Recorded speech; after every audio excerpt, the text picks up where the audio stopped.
Hello बच्चों, welcome again to Dalwal Institute. I'm here with a new topic that is artificial hybridization. अभी तक हमने बात की थी कि पॉलिनेशन कैसे होती है, नेचुरल मेथड के बारे में बात की थी हमने। अब हम बात कर रहे हैं उस नेचुरल मेथड से थोड़ा सा हट के, क्योंकि वो जो हम पहले कर चुके हैं पॉलिनेशन वाला प्रोसेस, उसके अंदर तो हमने देखा था कि वो सारा का सारा जो प्रोसेस है नेचुरली चल रही है।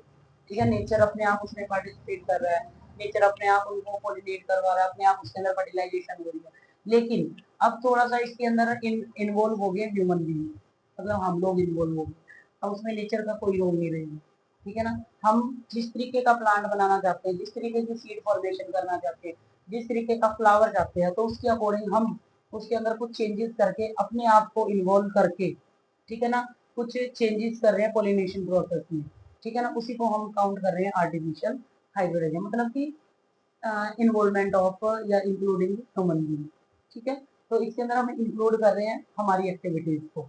ठीक है, पहले थी नेचुरल एक्टिविटीज सारी। तो आर्टिफिशियल हाइब्रिडाइजेशन क्या है, चलो देखिए जरा। टेक्निक इन प्लांट ब्रीडिंग, तो ज्यादातर जो आर्टिफिशियल हाइब्रिडाइजेशन है उसको हम कहाँ यूज कर रहे हैं, प्लांट ब्रीडिंग प्रोसेस में। प्लांट्स के अंदर जो हमें चेंजेस करने, जो हाइब्रिड्स बनाने हैं, where crosses are made between different varieties, species, and even genera in order to combine their desirable characters in a single superior ovary. एक सिंगल सुपीरियर ओवरी के अंदर इस तरीके से हमें जो प्लांट ब्रीडर्स है वो इस तरीके से कुछ चेंजेस कर रहे हैं, कुछ क्रॉसेस करवा रहे हैं, जिसकी वजह से हम अपने डिजायरेबल कैरेक्टर जैसा हमें चाहिए वो सारा का सारा हमें मिल सके। उसी को हम क्या कह देते हैं, आर्टिफिशियल हाइब्रिड। इसी के अंदर हम फिर क्या करते हैं, न्यू हाइब्रिड, जो आप सुनते हो ना, हाइब्रिड फ्रूट्स, हाइब्रिड वेजिटेबल्स, तो वो सारे के सारे क्या है, या हाइब्रिड फ्लावर, हाइब्रिड प्लांट, तो वो क्या है कि वो कहीं ना कहीं उसके अंदर जो पोलिनेशन का जो उनका नेचुरल प्रोसेस था ना उसको चेंज करके हमारी इन्वॉल्वमेंट हुई और हमने अपने अकॉर्डिंग उसके डिजायरेबल कैरेक्टर जो उनके अंदर अपीयर करवाए। ठीक है, तो हम आर्टिफिशियल हाइब्रिडाइजेशन को क्यों यूज करते हैं, इसका हमारा एम क्या है।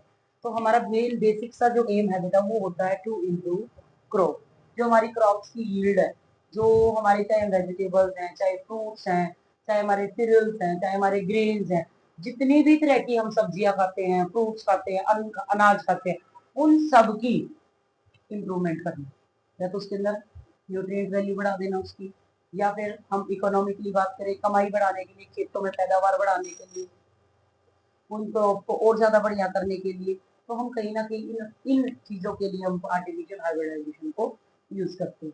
ठीक है, उसके बाद हमें एक चीज का और ध्यान रखना होता है जब भी आर्टिफिशियल हाइब्रिडाइजेशन करवाते हैं, तो एक चीज है बेसिक सी, क्या, it is important that only desired pollen grain are used in pollination. हमें एक्स्ट्रा कोई भी पोलन ग्रेन यूज नहीं करने, डिजायर्ड जो जितने भी पोलन ग्रेन है, जितने हमें चाहिए उतने ही हमें इसके अंदर यूज करने हैं पॉलिनेशन में। And stigma of desired plants, ये नहीं है कि हर किसी पे स्प्रिंकल कर दिए, डस्ट करवा दिए, नहीं, डिजायरेबल ही चाहिए हमें, जिस पे हमें करवाना है उसको pollinate is protected from contamination from unwanted pollen. सिर्फ उन्हीं पे कराना ताकि उसके ऊपर एक्स्ट्रा अनवांटेड जो पोलन ग्रेन्स है वो इकट्ठे ना हो सके, जो हमने उनको पोलन ग्रेन प्रोवाइड किए हैं वही आगे जाके जर्मिनेट हो और वही आगे जाके फर्टिलाइजेशन के प्रोसेस में ठीक है। ठीक है, उसके बाद अगर हम बात करें आर्टिफिशियल हाइब्रिड, तो ये होती कैसे है, ये करनी कैसे होती है, तो इसको करने के लिए how it is carried out, तो इसके लिए हमें दो स्टेप्स फॉलो करने होंगे, दो हमारे प्रोसेसेस रहेंगे। एक प्रोसेस जिसको हम नाम दे देते हैं बेटा इमेस्कुलेशन, दूसरा प्रोसेस रहेगा दैट इज बैगिंग। अब ये इमेस्कुलेशन थोड़ा सा पहले डेफिनेशन के अकॉर्डिंग से, तो उसके बाद बात करते हैं। Removal of anthers in their bud condition from bisexual flower. Emasculation को क्या कहते हैं बेटा, कि जो एक फ्लावर है हमारे पास जिसके अंदर मेल और फीमेल दोनों पार्ट प्रेजेंट है, ठीक है, उसको क्या कहेंगे, बाइसेक्सुअल फ्लावर करेंगे।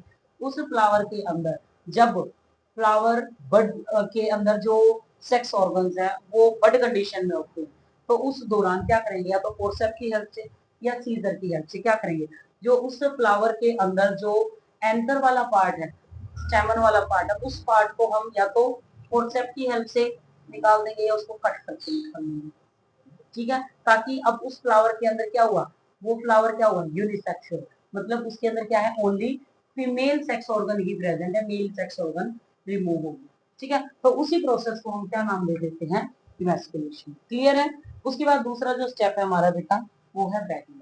अब हमने देखो क्या किया, इमैस्कुलेट किया, मतलब उसके जो स्टेमन्स हैं, एंडर है, वो वाला पार्ट हमने सारा निकाल दिया। अब निकालने के बाद क्या रहा, जो स्टिग्मा वाला पार्ट है, स्टाइल ओवरी, मतलब जो फीमेल पार्ट है, वो तो अकेला ही रह गया।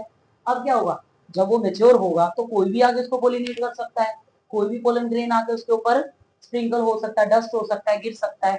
तो अब जो गिरेगा तो कहीं ना कहीं अगर वो वहां से न्यूट्रिएंट्स उसको मिलेंगे, अगर वो वायबल है तो वो कहीं ना कहीं जर्मिनेट करेगा वहां पे। तो उस चीज को अवॉइड करने के लिए, उस चीज को रोकने के लिए, उस चीज से बचने के लिए, स्टिग्मा को कंटेमिनेट होने से बचाने के लिए हम उसके ऊपर पॉलीथीन या बटर पेपर की कवरिंग कर देते हैं। ठीक है ना, इस तरीके से उसके ऊपर कवरिंग, नॉर्मली नहीं लपेटना, सिंपली स्टिग्मा के ऊपर बटर पेपर आता है या फिर एक स्पेशल पॉलीथीन बैग आता है जिसमें हम उसकी बैगिंग करते हैं, उसकी हेल्प से हम क्या कर देते हैं, उसको कवर कर देते हैं और उसको मेच्योर होने तक रखेंगे कि वो कितना टाइम, हमें पता है कि कितने दिनों में वो मेच्योर हो जाएगा, उस टाइम तक उसको कवर करके रखेंगे। फिर उसके बाद जब इस प्रोसेस को हम जब कवर कर देते हैं ना, बटर पेपर या फिर पॉलिथीन बैग के साथ, किसी को हम नाम दे देते हैं इमैस्कुलेशन। जब मैच्योरेशन हो जाएगी स्टिग्मा में, फिर क्या करेंगे हम, डिजायर्ड पोलन ग्रेन, जिस भी फ्लावर के हमें चाहिए, जो उनसे भी कलर के फ्लावर को हमें मिक्स करा के हाइब्रिड बनाना है, जो भी करना है, तो उसको फिर क्या करेंगे, हम लेके आएंगे और स्टिग्मा के ऊपर क्या करा देंगे, डस्ट करा देंगे, ताकि वो पोलन ग्रेन वहां पे जर्मिनेट हो और फर्टिलाइजेशन के प्रोसेस में पार्टिसिपेट हो। ठीक है, तो ये था बेटा सारा का सारा process artificial hybridization. Hope so आपको अच्छी से समझ आ गया होगा। ओके, नेक्स्ट वीडियो में अगेन मिलेंगे, तब तक के लिए till then bye bye, thank you.